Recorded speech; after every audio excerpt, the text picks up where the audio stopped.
Welcome back to another episode of Unintentional Rambles and Unsolicited Opinions. And today we are going to talk about, or should I say criticize, this idea of being an impeccable human being. So if you've been around YouTube long enough, if you watched some of my videos, if you watched if you watched content from one of these self-improvement channels, or like there's this general sense that people are extremely obsessed with being like a perfect version of themselves, right? They're extremely obsessed with this idea that one day they will get to be this completely indestructible human being. They're all gonna wake up at 5 a.m. They're all gonna start, running 4 miles a day. They're all gonna start, they're all gonna stop drinking Coca-Cola. They're all gonna start eating salads, right? So there's this general idea or just general sense that you could be perfect. You could be completely indestructible, and you could be completely impeccable. Right. So a lot of these self-improvement channels and a lot of these kind of like, there's a general discourse around this entire thing. So people are actively aspiring to be whatever that perfect version of themselves is.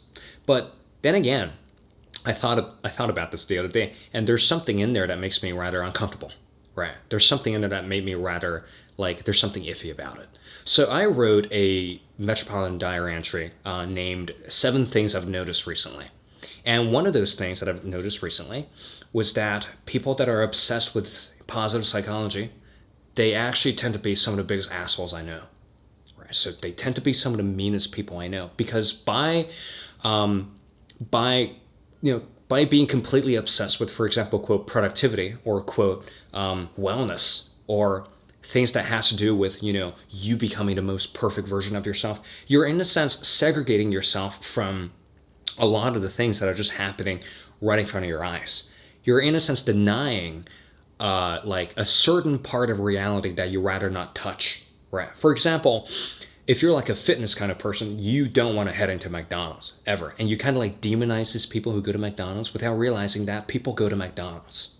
And if you're kind of like a productivity person, you tend to just look at, quote, lazy people, which you don't know their life circumstances. You don't know what these people are going through. You tend to look at these like, quote, lazy people, and you're in a sense trying to segregate yourself, segregate your identity even from these, quote, lazy people, right? So there's this kind of like segregation happening.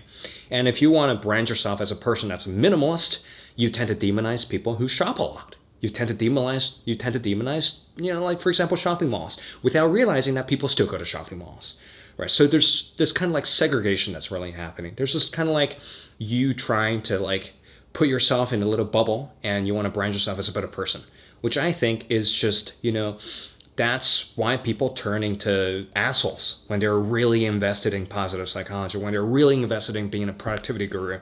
They tend to, elevate themselves into this kind of like cloud 9 or whatever. They're trying to like, in trying to improve yourself, they're actually turning into bitter assholes. So that's what I'm trying to say.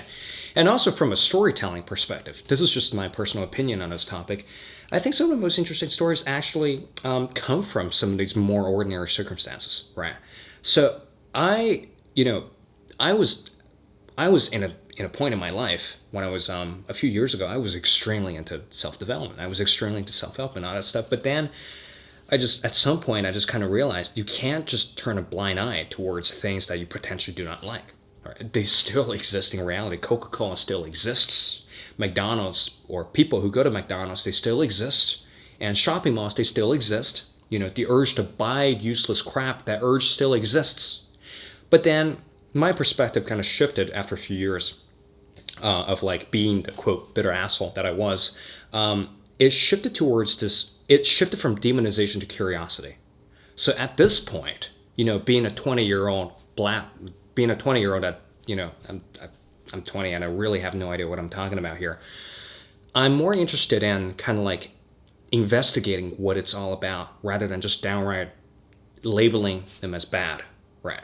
I rather go in there to McDonald's and order a meal and to figure out what the entire schmuck is all about, rather than just downright shutting it out.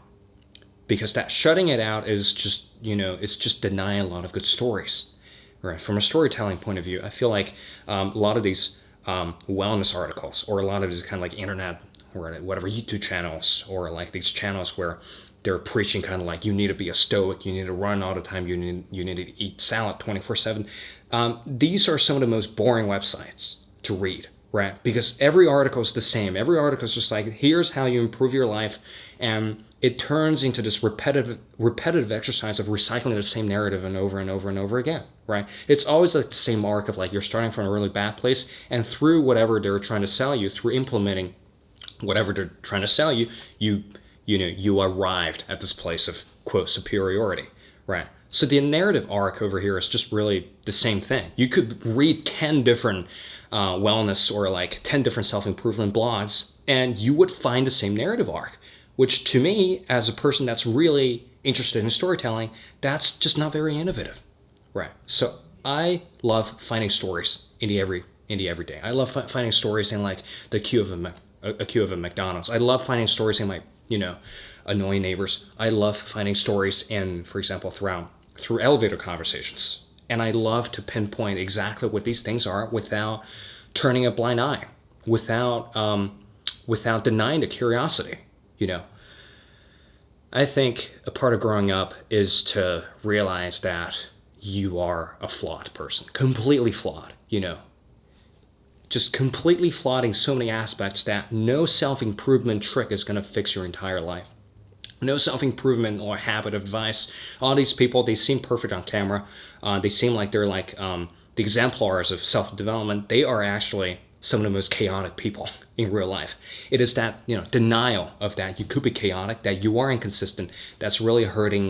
That's really hurting you. That's putting a lot of stress on you, and that's really just dulling the storytelling process. So I would encourage you to not place snap judgments after you read a self-help book or whatever. It's very easy to place complete snap judgments on people, right? It's very easy to just completely shut them out. It's very easy to if you drink Coca-Cola, you're a bad person or something like that. Or if you shop from this specific shop, you're a bad person. Instead, I choose to be curious. I want to know what's happening in there. I want to know exactly what's happening, and I want to know what makes them tick.